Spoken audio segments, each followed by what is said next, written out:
ഇന്ന് നമ്മളിവിടെ ഉണ്ടാക്കാൻ പോകുന്നത് വെജിറ്റബിൾ കുറുമയാണ്. വെജിറ്റബിൾ കുറുമ വളരെ സ്വാദിഷ്ടവും പോഷകസമ്പുഷ്ടവുമാണ്. അതിനകത്ത് തേങ്ങാപ്പാൽ അതുപോലുള്ള സാധനങ്ങളൊക്കെ ചേരുന്നതിനാൽ വളരെ ഹെൽത്തിയാണ്. കുട്ടികൾക്കും വളരെ ഇഷ്ടപ്പെടുന്നതാണ്. ചപ്പാത്തിക്കും അപ്പത്തിനും പുട്ടിനും ഒക്കെ ഒപ്പം കഴിക്കാവുന്നതാണ്.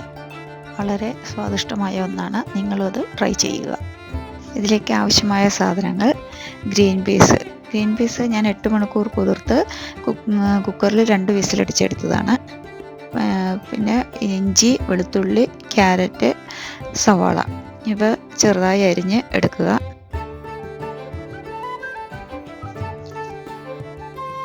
ചീനിച്ചട്ടി അടുപ്പിൽ വെച്ച് എണ്ണ ചൂടായി വരുമ്പോൾ അതിലേക്ക് ആവശ്യമായിട്ട് അല്പം പെരിഞ്ചീരകം ചേർക്കുക. പെരിഞ്ചീരകം ഓപ്ഷണലാണ്, വേണ്ടവർക്ക് ചേർക്കാം. ഞാൻ പെരിഞ്ചീരകം ചേർത്തിട്ടുണ്ട്. അതിലേക്ക് കുറച്ച്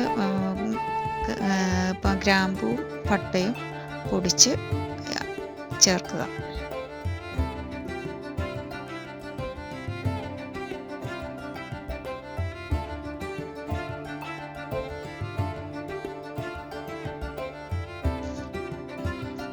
ഗ്രാമ്പൂവും പട്ടയും പെരിഞ്ചീരകവും ഒന്ന് ചൂടായി മൂത്ത് വരുമ്പോൾ അതിലേക്ക് സവാള ഇടുക.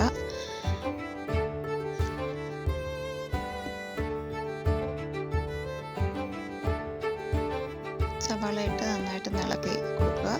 ആവശ്യത്തിനുള്ള ഉപ്പ് ചേർക്കുക. പച്ചമുളകും അതിലേക്ക് ഇടുക. നമ്മൾ ഗ്രീൻ പീസ് വേവിച്ചപ്പോൾ ഉപ്പിട്ടാണ് വേവിച്ചിരുന്നത്. അപ്പോൾ ഈ പച്ചക്കറിയും ക്യാരറ്റിനും സവാളയ്ക്കും ആവശ്യമായ ഉപ്പ് മാത്രം ഇതിൽ ചേർക്കുക.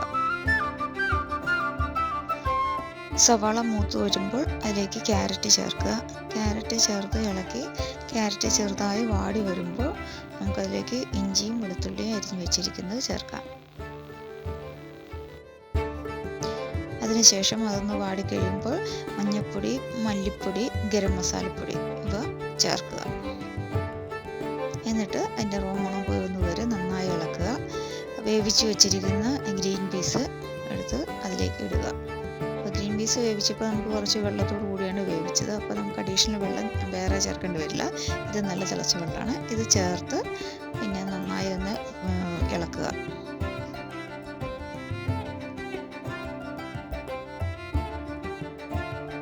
അത് നന്നായി ഇളക്കി ഒരു 10 മിനിറ്റ് നേരം ഒന്ന് തിളയ്ക്കാനായിട്ട് അടച്ചു വയ്ക്കുക.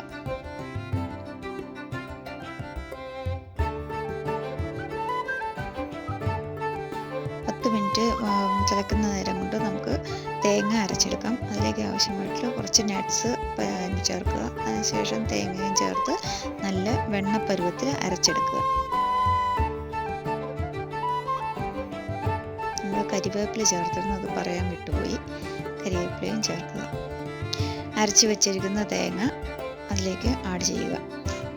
അരച്ച് വെച്ചിരിക്കുന്ന തേങ്ങ ചേർത്ത് നന്നായി ഇളക്കി യോജിപ്പിക്കുക. അഡീഷണൽ വെള്ളം വേണമെന്നുള്ളവർക്ക് ചേർക്കാം. ഞാനിപ്പോൾ ഗ്രീൻ പീസിൻ്റെ വെള്ളം ചേർത്ത് വേവിച്ച കാരണം ആ വെള്ളം ഒഴിച്ചു. ഇല്ലെങ്കിൽ തേങ്ങ അരച്ച് ചേർത്ത കാരണം കുറുകി വരാൻ സാധ്യതയുണ്ട്. ഒന്ന് നന്നായി തിള വന്നതിന് ശേഷം അത് വാങ്ങി വയ്ക്കുക. സെർവിങ് ഡിഷിലേക്ക് മാറ്റുക. നന്നായി ഡെക്കറേറ്റ് ചെയ്ത് നമുക്ക് യൂസ് ചെയ്യാവുന്നതാണ്. എല്ലാവരും ഇതൊന്ന് ട്രൈ ചെയ്ത് നോക്കുക. വളരെ സ്വാദിഷ്ടമായതും ഹെൽത്തിയായതുമായ കുറുമക്കറി എല്ലാവർക്കും ഇഷ്ടമായെങ്കിൽ ലൈക്ക് ചെയ്യുക, ഷെയർ ചെയ്യുക, സബ്സ്ക്രൈബ് ചെയ്യുക. Thank you.